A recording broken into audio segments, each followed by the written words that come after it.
Esto de aquí es un Dacia Sandero, un utilitario convertido a crossover conocido por todos. Lo hemos traído en versión Stepway, acabado Extreme, es decir, tope de gama y, curiosamente, el coche que se compra todo el mundo, a pesar de ser el más caro. Y esto de aquí es un MG ZS, acabado Luxury, también tope de gama, un coche muy bien equipado y made in China. ¿Qué tienen en común estos coches? Bueno, lo más evidente es que ambos son el modelo de acceso a cada marca. Pero quizás hay algo que no sabías, y es que tanto Sandero como ZS son los coches más vendidos de España en los últimos meses. Por lo tanto, en este vídeo vamos a contestar dos preguntas. La primera, ¿qué es lo que nos ofrece cada modelo por menos de 20.000 euros? Y la segunda, ¿cuál es mejor? Sé que os estáis poniendo nerviosos, así que acompañadme porque empezamos ahora mismo. Para escoger tu próximo coche, visita quecochemecompro.com, el comparador de Diario Motor. Si tienes un presupuesto por debajo de los 20.000 euros, estoy seguro de que te has planteado la compra de alguno de estos dos vehículos. Es cierto que por concepto no son exactamente comparables, pero no hay duda que por precio lo son. El Dacia Sandero probablemente acabará 2023 como coche más vendido de España, pero el MG ZS ha conseguido superarlo durante agosto y septiembre. Estos datos son tan claros que nos hemos visto obligados a compararlos. Empecemos. No voy a entrar a valorar el diseño de ambos vehículos porque es un aspecto subjetivo. Si os interesa mi opinión, a mí me gusta más el Dacia Sandero. Me parece un coche que tiene más personalidad. Pero insisto, esto es subjetivo, aunque sí que es cierto que me interesa vuestra opinión. Ponedla aquí abajo. Lo que sí vamos a entrar a valorar son aspectos objetivos, es decir, dimensiones, porque esto sí puede afectar directamente a las necesidades que tú tengas en un vehículo. Vamos a verlo. El Dacia Sandero mide 4,1 metros de largo, 1,85 de ancho, 1,53 de alto, tiene una batalla de 2,6 metros y pesa 1.181 kilos. Con estas dimensiones podemos hablar de un utilitario convertido a crossover, y podemos intuir que su habitabilidad no será excepcional. El MG ZS es más grande, mide 4,32 metros de largo, 1,8 de ancho, 1,65 de alto. Tiene una batalla de 2,58 y pesa 1.259 kilos. Es más largo y más alto, pero su batalla es ligeramente inferior. ¿Tendrá peores plazas traseras? Con las dimensiones en la mano, empezamos a encontrar diferencias entre ambos. ¿Qué nos encontramos en el interior del Sandero? Lo cierto es que tenemos un diseño sencillo, pero compuesto de plásticos duros, aunque parecen resistentes. Es cierto que tenemos alguna combinación discreta de colores que pretenden agradar al propietario, pero aquí dentro no hay la mínima concesión al lujo. De alguna manera, el Sandero asume su papel de coche barato, y lo pongo entre comillas, y no se esconde. Dice, oye, esto es lo que te ofrezco por lo que te pido y es lo que hay. Y en este sentido me parece un coche bastante honesto, y en la vida ser honesto para mí es una virtud. Dacia lleva muchos años usando plásticos desnudos en sus interiores, pero consigue convencer. Los ajustes son sólidos y no encontramos crujidos. La simplicidad gobierna en todo el producto y se asume la ausencia de adornos como un sacrificio justo en pos de un precio contenido. ¿Y qué nos encontramos en el interior del ZS? También tenemos un diseño sencillo, quizás incluso algo obsoleto, pero MG ha intentado aumentar la calidad percibida utilizando símil piel y forrados en todo el salpicadero. Lo estáis viendo vosotros en la parte superior, en la parte intermedia, en el apoyo de las rodillas, incluso en los asientos. Parece una tontería, pero este detalle puede decantar a favor de este coche la decisión de compra de un usuario. Y lo cierto es que, a pesar de que esto es un símil piel que no tiene tampoco mucha calidad, sí que es cierto que sentimos una sensación de calidez y una sensación más agradable al entrar en este habitáculo. MG hace uso de la polipiel para expresar que, por un precio contenido, puede dar un poco más que sus rivales. Aunque esto podría interpretarse como una muestra de querer ser lo que no eres, lo cierto es que sí se percibe una calidad superior. Al igual que en el Sandero, los ajustes son sólidos y no encontramos crujidos aquí dentro. El Sandero es un coche sencillo, pero esta sencillez se traduce en una ergonomía muy buena aquí dentro. Hay cosas que me gustan y otras que no tanto. Entre las que me gustan, este mando. para el control del volumen o el control del infoentretenimiento en general. Me parece fantástico, está colocado en la columna de la dirección, sin soltar el volante, accedemos de forma directa y listo. Es muy famoso, ya sé que lo conocéis todos. Tenemos una climatización con controles físicos, con ruletas grandes, bastante precisas y de buen tacto. Y esto me parece maravilloso. Me encanta que la climatización se controle de esta forma. Otros detalles, por ejemplo, un soporte para nuestro smartphone y, bueno, pues que nos evita quizás comprar otro de aftermarket. Pero hay algunos defectos, en mi opinión. El más sonado es el puerto de carga, o más bien de conexión de datos, que tenemos aquí, en una disposición que no me gusta nada, de difícil acceso, que nos deja aquí el cable colgando, muy feo. Debería de estar aquí abajo junto con el otro puerto de carga. Pero más allá de eso, he de decir que el Sandero es sencillo, ergonómico, pero que tiene algunos fallitos. El ZS también es un vehículo sencillo y ergonómico, pero MG apuesta por una disposición ligeramente diferente. Por ejemplo, para el control del infoentretenimiento tenemos unos botones típicos aquí, en uno de los radios del volante. A mí personalmente me gusta más el de Dacia.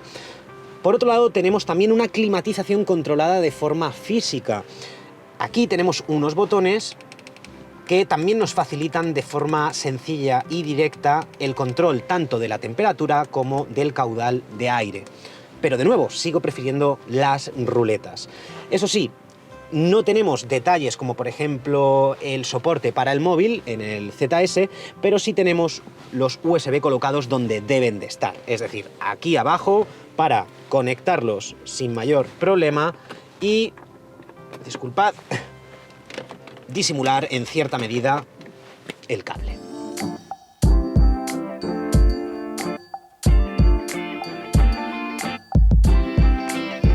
La pantalla del Sandero más sencilla no puede ser, pero esta sencillez a veces pues puedes interpretarla incluso como dejadez, porque el menú, vale, más simple imposible, en blanco y negro.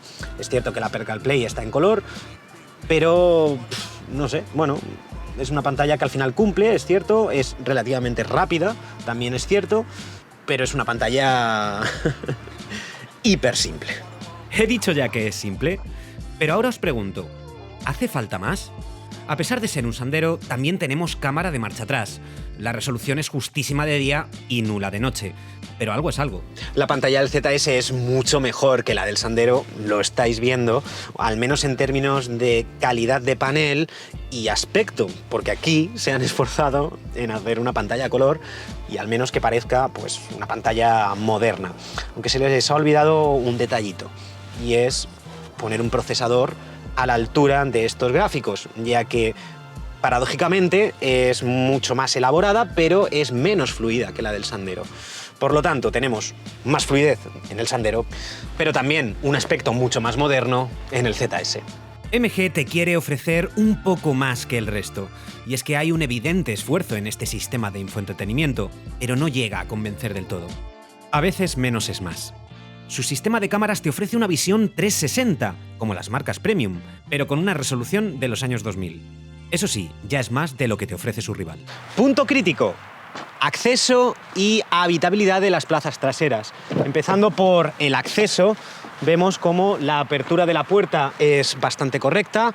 Podemos colocarnos más o menos bien para colocar una sillita de bebé o manipular un cinturón de seguridad, pero como este vehículo no deja de ser un utilitario convertido a crossover, vemos que la altura no es demasiado alta. Por lo tanto, si nosotros estuviéramos subidos ahora mismo en un bordillo, tendríamos que agacharnos, diría que bastante, para manipular algo aquí dentro. Y otra cosa que quiero que escuchéis: el sonido de cierre de la puerta. Se siente una puerta algo endeble, y el sonido quizás no es lo suficientemente refinado para sentir que estamos ante un coche de calidad. Pero bueno, vamos para adentro y os enseño cómo son las plazas. Pues aquí las tenemos y vamos a analizarlas parte por parte, empezando por la calidad que tenemos en las puertas es claramente inferior a la de las puertas delanteras. Nos queda solo plástico desnudo. Es como si Dacia hubiera pensado que los pasajeros traseros no somos tan importantes como los delanteros. Recordad, yo mido 1,75 m, asiento ajustado para mi posición de conducción, y para las rodillas tenemos exactamente unos 15 centímetros, 14-15 centímetros. Puedo meter los pies sin problema debajo del asiento, y la anchura que tenemos aquí detrás es de 135 centímetros desde este punto hasta el opuesto. Para la cabeza, si el diseño del techo fuese como pues toda esta zona, apenas nos quedaría espacio, pero Dacia aquí ha pensado, oye, si hay gente más alta que Juanma aquí detrás, pues quizás podría tocar en el techo. Por lo tanto, han dejado aquí una especie de hueco para ganar sensación de habitabilidad. Por lo demás, las banquetas son relativamente cómodas, son de una sola posición, tanto longitudinalmente como verticalmente, y la plaza central es sorprendentemente cómoda, es decir, la banqueta es mullida, el respaldo también, y también diría que bastante utilizable, a pesar de que tenemos un pequeño túnel de transmisión que nos obliga a tener los pies pues algo abiertos. En términos generales, diría que para las dimensiones de este vehículo, estas plazas traseras son bastante correctas. Pobre del que viaje aquí en verano. Almacenaje justo, sin aireadores y con una triste toma de 12 voltios, aunque esto te permite un adaptador con varias salidas USB, ojo. Por cierto, 2 ISOFIX. Turno del ZS. Empecemos por el acceso. Así a simple vista diría que la puerta se abre muy parecida a la del Sandero, pero cuando me coloco aquí siento que me empuja un pelín más hacia adelante. Pero el ZS es un SUV, y al ser un SUV es más alto, y al ser más alto hay mayor maniobrabilidad para manipular el cinturón de seguridad o anclar una sillita de bebé, incluso si estuviéramos subidos a un bordillo. Por lo tanto, en este punto claramente gana este vehículo. Antes de entrar, quiero que escuchéis también cómo se cierran las puertas. Estaréis conmigo en que la sensación de calidad en estas puertas es superior en el ZS frente al Sandero. Y ahora sí, vamos para adentro. Aquí las tenéis, así que vamos a analizarlas parte por parte, al igual que hemos hecho con el Sandero. Empezando por las puertas, comprobamos que la calidad es exactamente idéntica tanto en las traseras como en las delanteras. No son las puertas de un BMW, obviamente, pero no hay merma de calidad. ¿Cuánto espacio tenemos? Yo creo que a simple vista estáis viendo que aquí voy muchísimo más holgado, pero vamos a comprobar con 1 metro cuánto me queda para las rodillas. Pues según esto, en torno a 19-20 centímetros. Aquí lo podéis ver. Puedo meter sin ningún problema los pies debajo del asiento. De hecho, casi podría estirar las piernas al completo. También para la cabeza siento que tengo un espacio superior, similar o superior. Y además que el espacio del techo es constante a lo largo de todo el vehículo, aumentando la sensación de libertad aquí dentro. En el Sandero sentíamos un poquito más de claustrofobia. La anchura de puerta a puerta también es superior. Y las banquetas diría que son bastante cómodas, pero no mucho más cómodas que las del Sandero. Vamos a la plaza central y comprobamos que el mullido es algo más duro. Quizás es más cómoda la plaza central del Sandero que la del ZS. Y de nuevo, antes de irme a la plaza lateral, encontramos un túnel de transmisión, esta vez más grande, más prominente, que nos obliga a tener las piernas más abiertas que en el utilitario francés. Pobre del que viaje aquí en verano. Aunque hay un hueco aquí para almacenar un Hot Wheel, tampoco hay aireadores, pero sí 2 tomas USB. Y por supuesto, también 2 ISOFIX. Turno del maletero. En el Dacia Sandero contamos con un portón de accionamiento manual y una capacidad de carga de 328 litros. ¿Cómo es la boca de acceso? Pues de anchura tenemos 94 centímetros y para la altura me molesta un poco esto. Mejor la quito. Así mejor. Tenemos unos 69, no llega, 68 centímetros. Lo cierto es que es un maletero discreto, más bien pequeño, pero está bien aprovechado porque tenemos un doble fondo donde descubrimos una rueda de repuesto y que si bajamos totalmente este tablón, no es de madera, yo creo, es de contrachapado, sí que es cierto que la sensación de almacenaje aquí aumenta bastante. Yo diría que 4 maletas de cabina puedes meterlas aquí sin ningún problema. Por lo demás, es un maletero pues escueto. Tenemos 2 ganchos, tenemos una luz, un gato y poco más.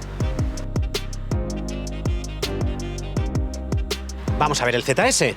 También tenemos un portón de accionamiento manual que descubre una capacidad de almacenaje de 448 litros. Son 120 litros más que el Sandero. También es cierto que son 20 centímetros más de largo. Me molesta esto otra vez. Un momentito. Así mejor. ¿Cómo es la anchura de la boca de carga? Pues aquí tenemos una anchura superior. 1 metro, un centímetro aproximadamente. Y el alto sería 78 centímetros. Es decir, podemos meter objetos más voluminosos dentro de este maletero. Pero aquí también tenemos doble fondo. La tapa esta es más gruesa, parece más robusta y más resistente que en el Sandero. Por cierto, aquí no tenemos rueda de repuesto. Ahí veis lo que tenemos. Y como veis, ahora sí tenemos la capacidad máxima de almacenaje. Además, los pasos de rueda están aprovechados en este ZS para poder guardar aquí mochilas u objetos que sean deformables. Por lo tanto, queda absolutamente claro que el maletero del MG ZS es claramente superior, concretamente un 36%, al maletero del Dacia Sandero. Nuestro Dacia Sandero viene equipado con un motor de 1 litro turbo y tricilíndrico que entrega 110 caballos y 200 Nm a 2.900 revoluciones por minuto. El MG ZS equipa un motor de 1.5 litros atmosférico de 4 cilindros que entrega 106 caballos y 141 Nm a 6.000 revoluciones por minuto, aunque también está disponible con un motor de 1 litro turbo y tricilíndrico con 111 caballos y 160 Nm de par máximo. Veamos a ver cómo se comportan en movimiento. Es momento de conducir y empezamos con el Dacia Sandero. Quiero empezar con el puesto de conducción. Es ligeramente bajo y además fácilmente regulable para encontrar una posición de conducción cómoda, ya que el volante es regulable tanto en altura como en profundidad. Dicho esto, hablemos del motor, porque este tricilíndrico gasolina turbo a mí me gusta mucho, es un motor peleón. Y digo peleón porque a partir de 2.500, 3.000 vueltas empieza a entregar un par de 200 Nm bastante contundente, además de contar con unos bajos por debajo de esas 3.000 vueltas bastante llenos. Es un motor al final que mueve muy bien el conjunto, un conjunto que ronda los 1.200 kilos, algo menos, y que al final creo que se mueve con mucha soltura. Sí que es cierto que cuando vamos en marchas largas y en torno a las 4.500 vueltas el motor ya se queda un poco muerto, pero en términos generales creo que es un motor muy adecuado para este vehículo. Además, hemos hecho una pequeña prueba de consumo en la que ambos vehículos han recorrido exactamente el mismo recorrido, en las mismas circunstancias, y el Dacia Sandero ha conseguido clavar el consumo en 5 litros a los 100 en conducción mixta. Una conducción que, por otro lado, podría ser perfectamente la que hagáis la inmensa mayoría de vosotros para ir a trabajar. Si lo podéis escuchar, Seguramente os habréis dado cuenta de que el sonido de motor se mete bastante dentro del habitáculo, y es que el Dacia Sandero peca quizás de estar poco aislado del exterior. Es un vehículo al final que cuando lo vas conduciendo por autopista a un ritmo tranquilo cumple, pero en circunstancias, por ejemplo, de adelantamientos, cuando vas por un firme adoquinado o algo roto, incluso por ciudad, echamos en falta que esté mejor aislado. Y hablemos ahora de cómo es la dinámica de conducción de este Dacia Sandero. Ya hemos dicho que el motor es muy adecuado y mueve muy bien el conjunto, pero el resto de elementos acompañan. Bien, lo cierto es que tenemos una dirección bastante desmultiplicada, no llega a ser la dirección de un todoterreno, obviamente, pero tenemos que meter mucho volante para entrar en curva, y además está absolutamente filtrada.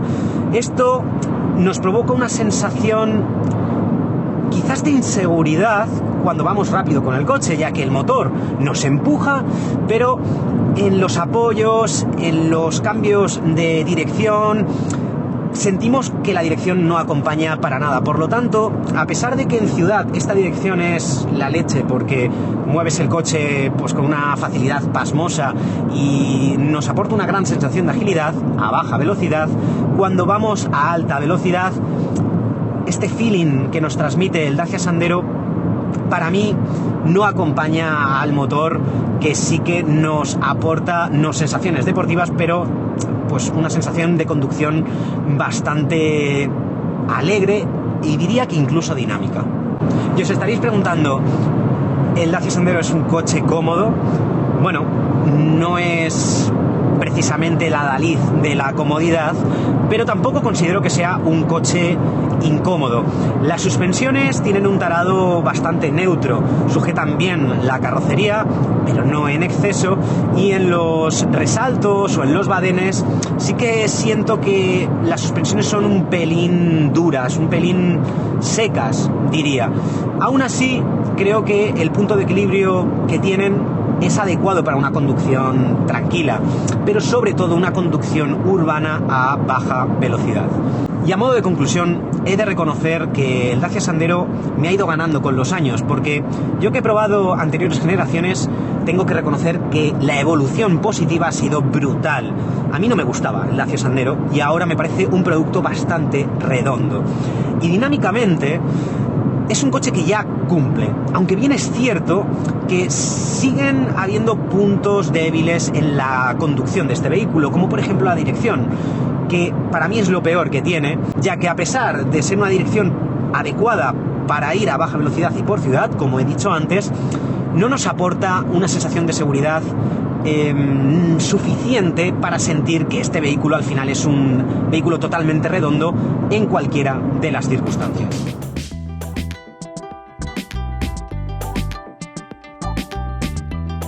Turno del ZS.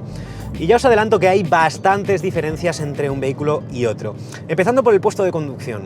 Este está más elevado, es un SUV, recordad. Y además la posición de conducción es más difícil de encontrarla, porque no es regulable el volante en profundidad, aunque sí en altura.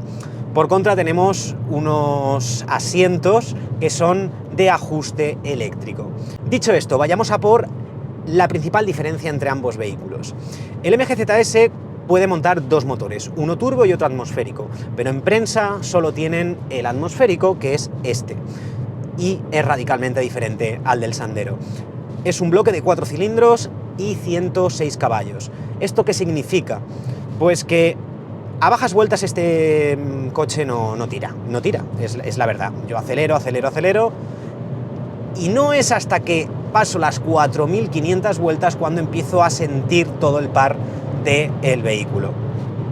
Por lo tanto, el estilo de conducción en este vehículo es radicalmente opuesto. Mientras que en el Sandero tenemos mucho par a bajas vueltas, aquí no tenemos prácticamente nada en ese rango. Por lo tanto, tenemos que llevarlo mucho más alto si queremos tener una conducción dinámica. Y por supuesto, elevaremos el consumo. Y hablando de consumos, en el Sandero hicimos unos 5 litros, aquí, en ese mismo tramo, el ZS nos hizo prácticamente 1 litro más, 5,9. Por lo tanto, punto para el Sandero. Sin embargo, el MG ZS se siente un vehículo mucho más aislado que el Sandero, pero mucho más aislado. Ahora mismo vamos por el mismo tramo que acabamos de hacer con el utilitario francés y los ruidos de rodadura, aerodinámicos o del exterior no se filtran al habitáculo prácticamente nada, ni siquiera el ruido del motor, a excepción de llevarlo realmente alto de vueltas. Por lo tanto, aquí el ZS es muy superior. ¿Y esto significa que el ZS es un vehículo confortable? Pues en términos generales yo me atrevería a decir que sí.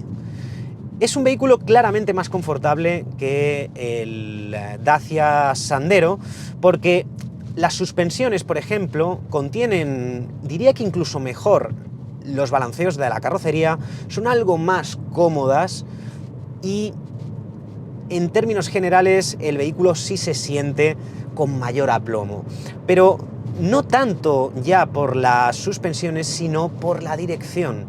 Y es que a pesar de tener una dirección también enfocada al confort, con un grado de desmultiplicación bastante menor que el del Sandero, pero con un grado de filtración prácticamente idéntico, es decir, ninguna de las dos direcciones transmiten nada, esta tiene más peso.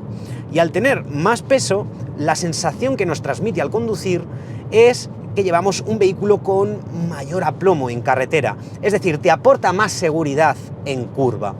Si a eso le sumas, como decía antes, que está menos desmultiplicada, o al menos eso es lo que me parece a mí al conducirlo, en alta velocidad el MG ZS, sin ser un coche dinámico ni mucho menos, nos da la sensación de que va mejor o de que vamos más seguros entrando y apoyando fuerte en curva.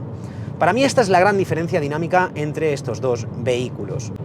Es cierto que el motor no está igualado en esta comparativa y que yo personalmente no he probado la versión turbo, pero incluso con esta versión atmosférica, que me parece que lleva una motorización inferior a la del Sandero, dinámicamente el MG ZS me parece algo mejor en términos generales que el Dacia Sandero. En otras palabras, el MG ZS se siente más coche que el crossover francés. Llegamos al punto quizás más determinante, el precio. Para poder comparar manzanas con manzanas, nos vamos a centrar en el PVP sin financiación ni descuentos. En estas condiciones, el Sandero cuesta 18.420 euros para la versión probada, ofreciéndose 3 años de garantía. El MG ZS cuesta 19.190 euros, ofreciéndose 7 años de garantía o 150.000 kilómetros. En nuestra tabla objetiva podemos ver cómo el MG va superando poco a poco en prácticamente todos los apartados al Dacia, ganando por un punto en el global. Además, si añadimos el factor precio a esta puntuación, obtenemos un índice de valor favorable también al MG. Este dato lo conseguimos dividiendo la puntuación final entre el precio sin financiación ni descuentos. Y tras haber hecho esta comparativa a fondo entre estos dos vehículos y antes de que nos abandonen los últimos rayos de sol, es hora de sacar algunas conclusiones. Lo primero, por supuesto, dar un ganador. Objetivamente, el MG ZS gana por un punto de diferencia al Dacia Sandero. Además, a pesar de ser un poquito más caro, tiene un índice de valor superior. Y dicho esto, hagamos algunas reflexiones. En mi opinión, tanto ZS como Sandero son dos vehículos honestos. Y refiriéndome ahora a Dacia, quería comentaros que, en mi opinión, Dacia ya no es la marca low cost del pasado. Ahora, Dacia es una marca cuyos productos tienen una buena relación calidad-precio. Pero resulta que hay marcas chinas, en concreto esta, que han venido al mercado español a disputarle el puesto a Dacia. Es decir, tenemos una marca china que nos ofrece buenos productos a un precio bajo y tenemos una marca tradicional que también nos ofrece buenos productos a un precio bajo. Lo que ocurre con MG es una estrategia de penetración de mercado. Entran a un país, ajustan precios, ofrecen un poquito más que la competencia con la esperanza de que el usuario termine comprando su producto y no el del rival. Y esa estrategia sin duda está funcionando, ya que tanto MG ZS como Dacia Sandero son los dos vehículos más vendidos de España en los últimos meses. Pero hay algo que no tiene MG y sí tiene Dacia, y es la imagen de marca, y esa seguridad y confianza que nos aporta una marca ya asentada en un mercado. Y para ello, los chinos, en este caso MG, van a tener que trabajar mucho, van a tener que hacer buenos productos, productos confiables, productos que no se rompan, y tardarán varios años en ser percibidos por el usuario como una marca tan confiable como las marcas tradicionales. Así que solo queda contestar las dos preguntas del inicio. ¿Qué vehículo ofrece más por menos de 20.000 euros? El MG ZS. ¿Qué coche es mejor? Pues objetivamente el MG ZS. Espero que os haya gustado este vídeo. Recordad, dadnos un like si os ha gustado y nos vemos en el siguiente. Hasta pronto.